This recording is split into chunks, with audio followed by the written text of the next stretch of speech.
In this episode of Dirty Elbows Garage, I am turning my daily driver into a rally-ready vehicle.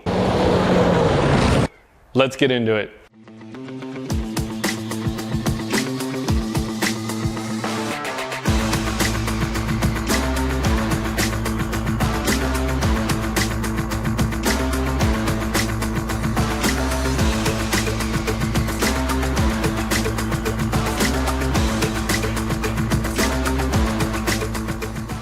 All right, I've got to make this quick because I've got to get to work. This is my 2008 Mazdaspeed3 daily driver. It's been my daily driver for almost 5 years. I've put about 60,000 miles on it.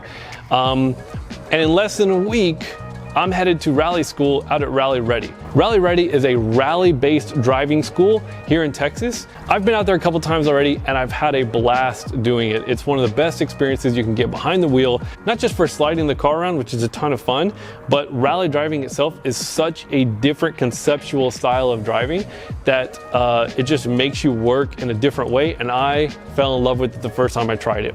The good thing about prepping a car for rally is that it's not going to destroy its street purpose application, much like you'd see with some kind of road course car or anything like that. I've got a week to go. I'm not going to cover all the parts right now. We're going to cover it through the video of what I'm actually doing to get this thing prepped for rally. Stick around. Let's get going. Okay, so as I go through the build of the actual car, I'm going to be introducing all the parts that I picked up along the way. The first one, or one of the first ones that I selected, were these rally wheels. Now, rally wheels specifically are typically 15 inches in diameter, and that's where you're going to find your tire selection for rally application. There are some 16s and some really rare 17s, but 15 is that sweet spot where everybody goes. For my Mazda, it's starting out at, I believe, a 17, so I'm going down to actually a 15. And the wheels that I picked up are these ASA Type 9 wheels. When I saw them, I really liked the color, I really liked the design. There's a problem though, and the problem is that while the center bore was close enough to working out with the stock wheel hubs, the bolt pattern was not. So the bolt pattern of these is a 5x112, and then Mazda has a 5x114. But the car has almost 190,000 miles on it. It's time for some improvements. So what I'm going to do is I'm going to modify my wheel hubs, or these brand new wheel hubs, to go on the car so that the car can accept both the original stock wheels, but then also these ASA wheels. Now I've already done, I'll probably splice in a little clip, but I've already done some milling work to clean up the bore surface. It needed just a hair opening, about 10 thousandths, I want to say. But you can see the mounting surface is kind of this extrusion here. So what I'm going to be doing is I'm going to leave the studs alone. Let's see if I can do this from way over there. And I'm going to basically clock my bolt pattern like that. It's going to be one offset to achieve that 112 bolt pattern. They use wheel bolts. So instead of having a set of wheel studs at 514 and then a set of wheel studs at 512, I'm going to have my OEM wheels at 514, and then I'm going to actually drill and tap holes at the 512. So we're starting out with one of the front hubs. Now this one doesn't come with a bearing on it, so I was able to grab to the hub shaft just itself. Now a dividing head, if you're unfamiliar with it, it's a device, you attach it to your mill or other machinery, and it does a fantastic job at making hole patterns, particularly circular hole patterns, really easy to accomplish. This dividing head in particular has 40 revolutions of the handle for every one full rotation. So if I'm trying to put 5 holes into my bolt circle here, well, it's just 40 divided by 5, so 8. To get it right, I had to find center of the hub itself, but I also found center relative to the dividing head. So I was able to rotate it and make sure that as this part spun, it was still centered with this, and then as the head spun, the part was centered. As soon as I get that first one in there, I'll be able to switch over to a centering bit, start poking some holes, and it's just 5 rotations, poke another hole, 5 rotations, poke another hole, and then I'll go back, repeat the process with a tap, and we should be in good shape. So let's get to that.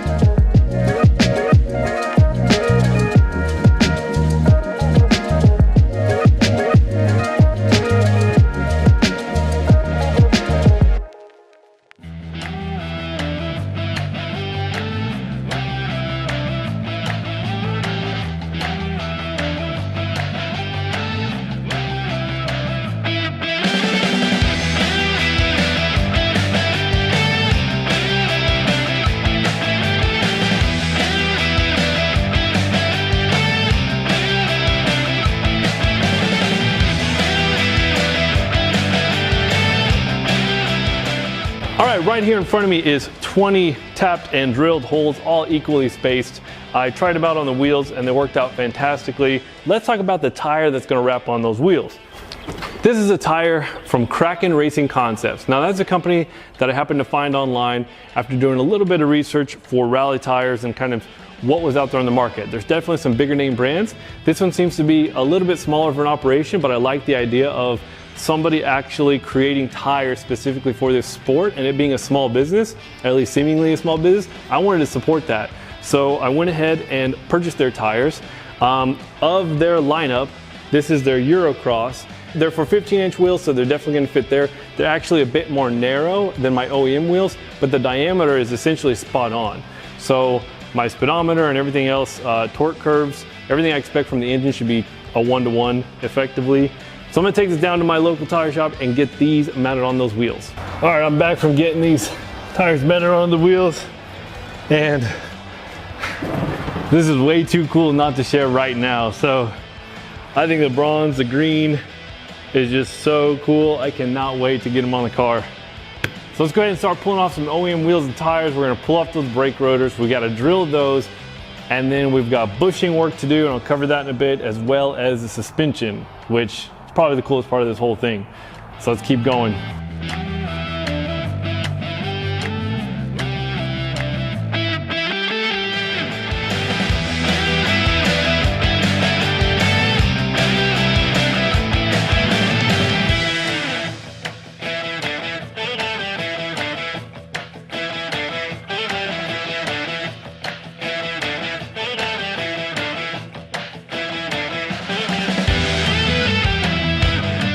All right, so we've got all the rear wheels, rotors pulled off.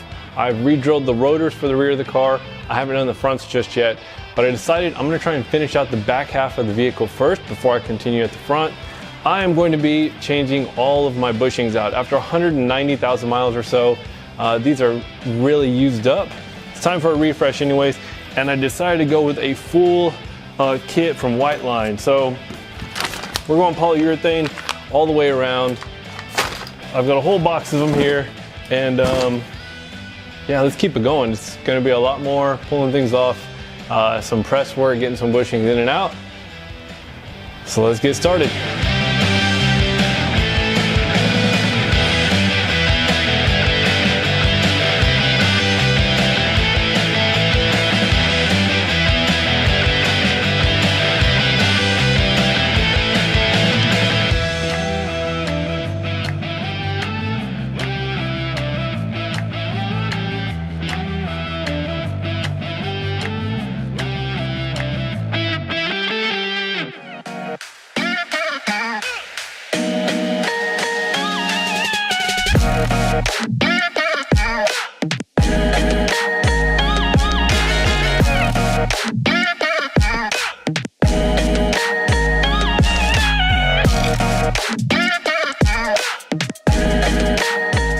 All right, so we're kind of at a stopping point right now. I was able to push out all of the bushings here, the majority of them. I kind of used the tried and true socket technique, just had to find the right socket to fit the bushing.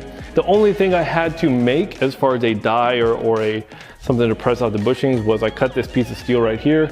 This was for, I guess it's basically a rear trailing arm mount position. So it's kind of a bigger diameter and I needed something to be able to press that out.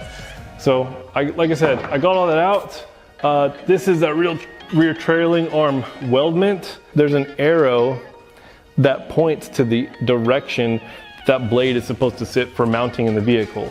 So that's gonna make reassembling a lot easier. I was going to mark it, but when I saw that arrow, it's good to go there. But yeah, so as a general update, Rally Ready called and they said that my rally day has been canceled or really postponed due to a lot of rain that we got. So with that being said, let's go ahead and look underneath the vehicle right now and I'll show you a little bit more detail about what's going on. We discussed the actual force allocation that this multi-link system is seeing. It's pretty clear that you can see that this rear trailing arm, being the only member that's traversing the longitudinal path of the vehicle, that's picking up all the fore and aft forces. So anytime that you brake, that guy is seeing those forces. Anytime that your wheel hits a bump, it has to climb that bump, and any kind of load that that tire sees in a fore or aft direction, that trailing arm is picking it up. Now, being a front wheel drive car, it's not that severe compared to what the front is going to see, but it does do a good job of isolating anything in that direction. And it kind of provided the engineers a good way of breaking up the bushings and what they did for this suspension layout. So the bushing of this trailing arm that mounts up here is responsible for what's called the ride characteristics of the bushing layout of this vehicle. So what that means is that for the rear suspension, when your tire actually hits a bump in the road or anything like that, that bushing is going to allow the suspension to flex rearward to climb over that. And if it's too rigid, what's going to happen is it sends a really high speed jump up of the rear tire, and it kind of enters this super high speed in the realm of the damper characteristics. That's something that you typically want to avoid. So that's why the ride bushing is going to be a little bit less stiff than your handling bushings. And your handling bushings are typically housed in this component right here. This is the arm that would bolt up right here and there. And what this is you can kind of see this is purely in the lateral direction of the vehicle. This is responsible for picking up all loads in that same plane, in that direction. So any kind of cornering or handling characteristics from the rear geometry or your rear suspension are going to feed through this guy. And again, you can kind of see that performance in the bushings. The bushings are a lot more stiff, and the material that allows this component to flex is a lot thinner in general. So effectively, we have a lot stiffer handling bushings than we do our ride bushing layout. And that's definitely by design. They definitely want that to kind of cushion and not be this jarring spike into the load if you hit any kind of irregularity in the road. I'm gonna jump a lot more into this when I get to my mid-engine car build. So if you wanna know a lot more about why I'm doing suspension set up there a certain way, we're gonna cover a lot more. Now, I'm gonna shut up about this. We're going to get to reassembling that left-hand side, then we're gonna jump on this right-hand side. Let's keep it going.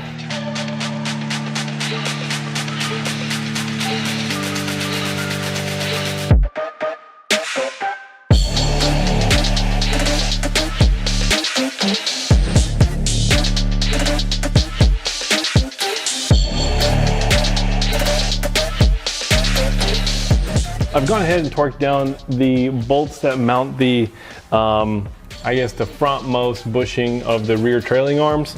So now I'm applying some of the white line bushing lubricant to the bushings themselves. That's important that you just kind of get it on some of these faces here. It's not really meant to go on the pressed surfaces. I'm not going to torque down any of the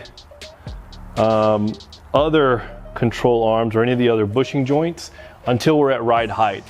It's kind of ideal with this kind of suspension layout that you create any kind of preload, or actually don't create any kind of preload at any position that's not what you plan to be riding at. So let's get these lubed up. I'm going to keep on going then.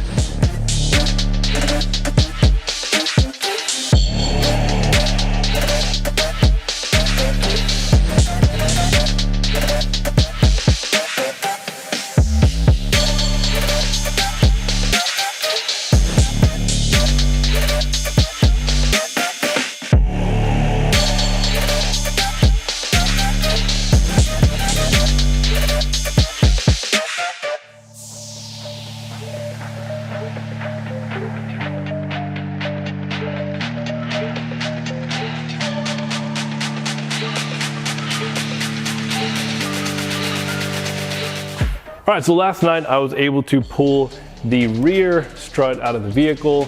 And as you can see, it's nothing special. It's one of the struts I picked up when I first got the vehicle just to replace the blown suspension that was on it when I got it. So again, nothing special, just from your local Advanced Auto Parts kind of thing. This is a good shock mount or damper mount that I need to keep. So I'll be pulling that off and reusing it on the next suspension. But let's finally talk about that, because that's the exciting stuff. So this is Flat Out Suspension's GR40 series rally suspension. Luckily, the Flat Out suspension guys make a kit. There's a few other brands that do as well. Their GR40 series is more of an entry level into rally.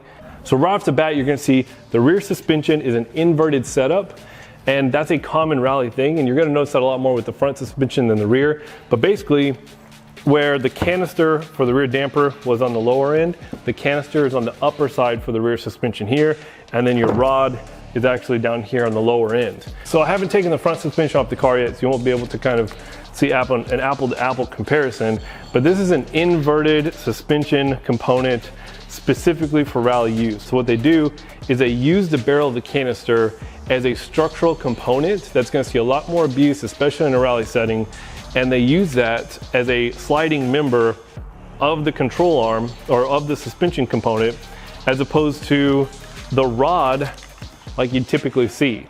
So the idea there is that you just get a whole lot more strength from the outside diameter of that shape as opposed to the rod itself. One of the things I made sure of before I purchased this setup was I went and emailed the company and I asked them, do you provide these graphs? This is the actual dyno graph for the front and rear suspension of the vehicle. When we get to the mid-engine car, I'm going to talk about this plot a ton. There's gonna be a lot of development around the dynamics of that vehicle. Let me go ahead and start pulling this off of that old damper. We're gonna get it on the new rear. We're gonna get that in the car, and we can finally button up that left rear of the car. And then we're just gonna do everything we've done there on the right rear before we get to the front.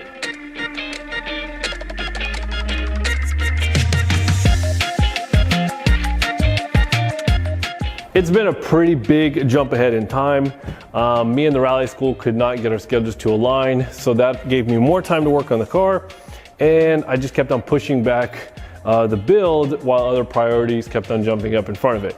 But it's finally done. At least I've got a few finishing touches, and I'll cover that in a minute. So first off, the rear suspension went off without a hitch, really. The front of the car was a drastically different story. I had the entire thing apart within maybe 2 or 3 minutes. It's the one lower control arm and then the whole strut, and it's a McPherson strut setup. So the entire upper suspension setup kind of came out without an issue. The problem was taking the bushings off of that control arm. The issue with those is that there's really no way to grab onto the bushing and create a surface for you to press the control arm out of that bushing. There's nowhere to grab. On the rearward most bushing, which is this guy here, I basically put this in my press, pushed the center out till it tore all of the rubber off. Then I took my a cutoff wheel and I just cut a thin slice right down the center profile. What that did is that kind of removed any kind of preload on this bushing inside, or the I guess it's not really an inner race, but the inside of this bushing, and it kind of relieved all that stress, and it slid right off without an issue. It just took a while to kind of figure that out, and that was a lot more destructive than I was planning on getting. And then here are the front bushings for the front lower control arm. There's a formed feature on the control arm itself, and again, I had to cut just below that formed feature to basically cut one shoulder off of this bushing to then be able to pull it out the one side. I don't understand it, but I completely see why most people align just say to get a new lower control arm, because that was a couple of hours worth of time of figuring it out and then actually getting it done, which was pretty painful. And then the front, like I said, it's all McPherson strut, so 3 bolts at the top like usual, and it's held by this kind of, well, the canister side is just kind of clamped in place. All right, so the last component that still has to go on the car are my mud flaps. So these are some cheap mud flaps off of Amazon, and I figured to have some fun, get them mounted to the car, especially since it's gonna be doing some rally duty. Maybe it'll protect the body, not too worried about that, but it definitely makes sure it's gonna fit the scene a little bit more, which is cool. So I've got to get those on the car. That's kind of the last thing. Like I kind of covered here, all the bushings have been replaced. All my wheel bearings and wheel hubs were replaced where needed. The coilovers were replaced in the front. The struts and the springs were replaced in the rear. I have already done an alignment on the car. I've balanced the corner loads on the car. And yeah, I locked down all the spring collars after I got all the corner balance set up just right. So let me get these mud flaps on. We'll get the wheels and tires on, and then it's time to party.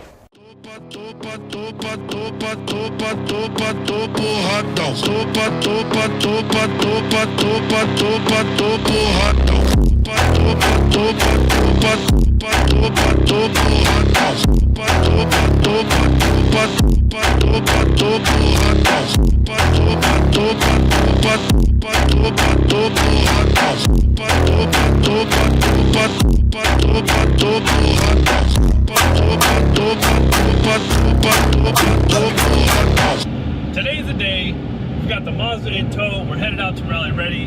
The plan is to spend the majority of the day driving their vehicles, and at some point pull the Mazda off the trailer and see how it does. So I don't know how much I'm going to be talking this time. I think I'm mostly going to be just kind of having a good time, enjoying the moment. I'm going to strap the GoPro to my helmet. If there's any cool things that happen or some clips, I'll try and show you guys that with some voiceover possibly. So we'll see what happens. But yeah, super pumped. It's going to be a great time. Let's get into it. As soon as I got to Rally Ready, I got up on the observation deck and I took this photo of the course. It shows a couple of the cars over there that we'll be driving later on. But effectively right away, I met my instructors, Rob and Amy, and we went over exactly what I wanted to accomplish for the day. As soon as we had the day figured out, we jumped in the car right away, and the first car I drove was this Mazda 2. While driving the Mazda 2, I actually forgot to put the GoPro on my head, and so I didn't get any footage of that. As soon as I had the Mazda 2 dialed in and the dust was kicked off of my rally skills there, we jumped over to this Subaru. Okay, so the first footage you're seeing now is my initial slalom work in the Subaru. So slaloms are used kind of universally at any rally school. They're a fantastic tool for both novices and pros when it comes to getting acquainted with your car and how it handles weight transfer, or how you can induce weight transfer in the car to get it to steer and behave exactly how you want it to behave. You can change a ton on the slalom itself. You can change where you're apexing, you can change how much yaw angle you're getting in the steering system, or you're getting the vehicle to actually turn. You can change what speed you're traveling at. You can throw a bunch of variety in there to induce a bunch of different cornering scenarios, and then you can take these cornering scenarios and apply them elsewhere. You can watch your left foot brake control, you can watch your hands and how you're manipulating the wheel, and you can watch me doing a little bit too much counter steer work.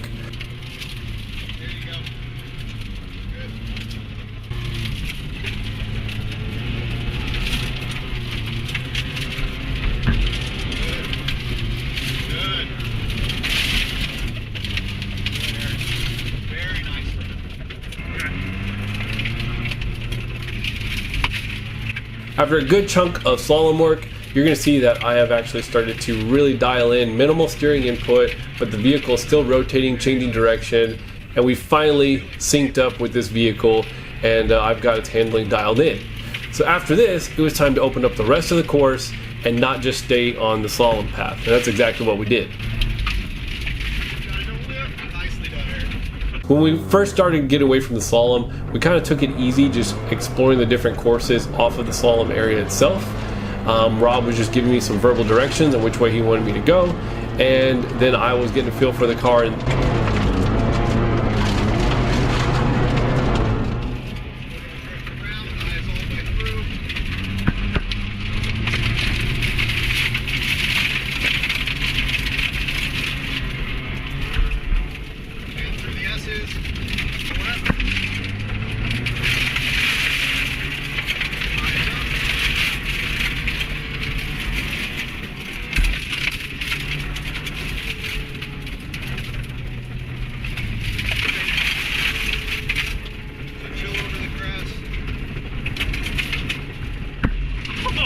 It drops away a lot. Now, after we had explored all the routes in this training area, we switched gears and kind of went to a more dynamic training. One of my goals for this training day was to get more proficient at operating off of pace notes being read to me by a co-driver. So to kind of prepare me for that, we had these different colored cones. There's a yellow one and a blue one. And on the fly, Rob would tell me which direction he wanted me to go. It was up to me to make sure that I was adapting my racing line to the path that he was laying out, all while maintaining control of the vehicle as far as putting the weight where I wanted it to be and maintaining a certain level of pace.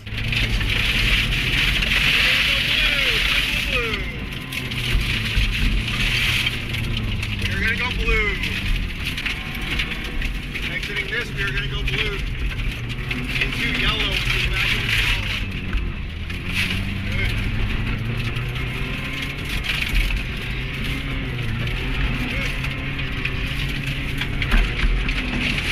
Get it back, get it early. Good job.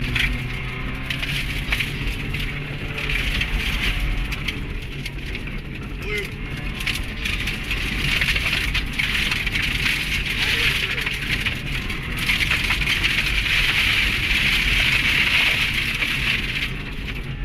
Good job settling over that crest.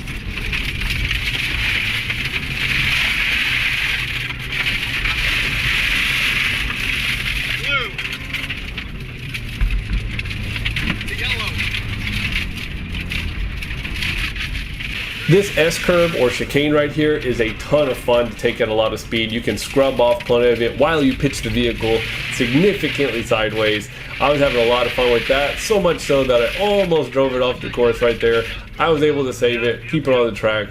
It wasn't the only pucker moment of the day, but it was a close one and it got caught on film, so I figured I'd show you guys.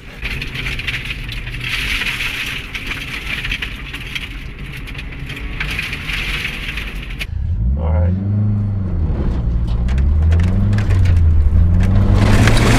Okay, it was time to jump into Mazda, and I made the mistake of facing the GoPro a little bit too low on the helmet. Right away, we went back to slalom, work dial in the vehicle to me as far as how it feels, but also get to see how it behaves in this kind of environment. This is the second run, I believe, down the slalom, and I finally remembered to turn off the traction control for this loop.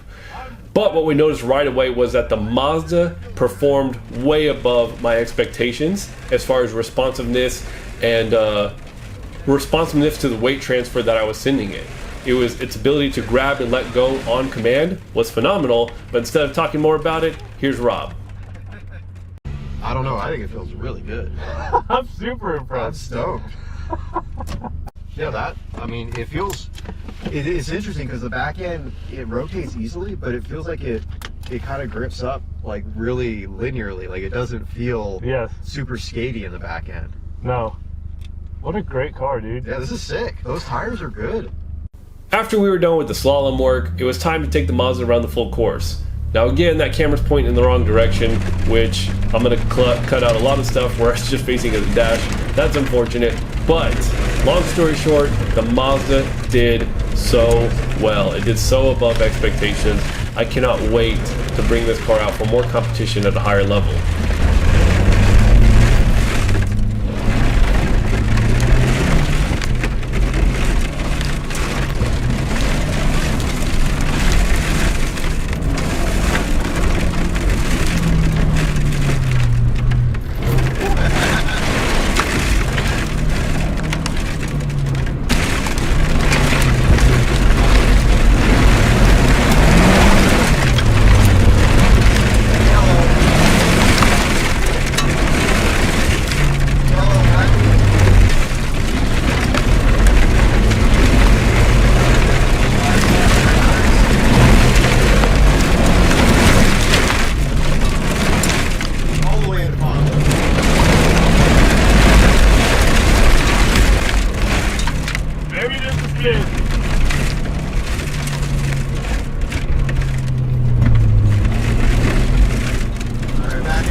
Alright, this is the last car of the day.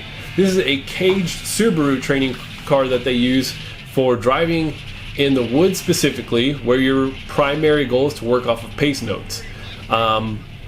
Earlier in the day, I was able to kind of traverse the woods, really going slowly, developing my own pace notes. Then Rob was reading them to me at speed while we were traveling here. The camera view is limited, that I had to use a mic'd up helmet so I could hear Rob and the pace notes clearly. And so I was using an existing mount in the car, and I didn't have the proper connections or mounts to get it down closer to the front windshield so you can see out of the car. All that being said, your view of what you're seeing coming towards the vehicle is not a whole lot more than what I was seeing around some of the corners. But again, that's the beauty of these pace notes. That's why you have a co-driver reading to you. You're trusting your own notes that you and your co-driver developed so that you can confidently go at speed through this course. So this is the last bit of driving that we did for the day. It was fantastic. In summary, I cannot thank Rob and Amy enough for the day there. They were great instructors. It was a great experience, and I cannot wait to get the Mazda prepped for this kind of work.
Back on the road, headed home.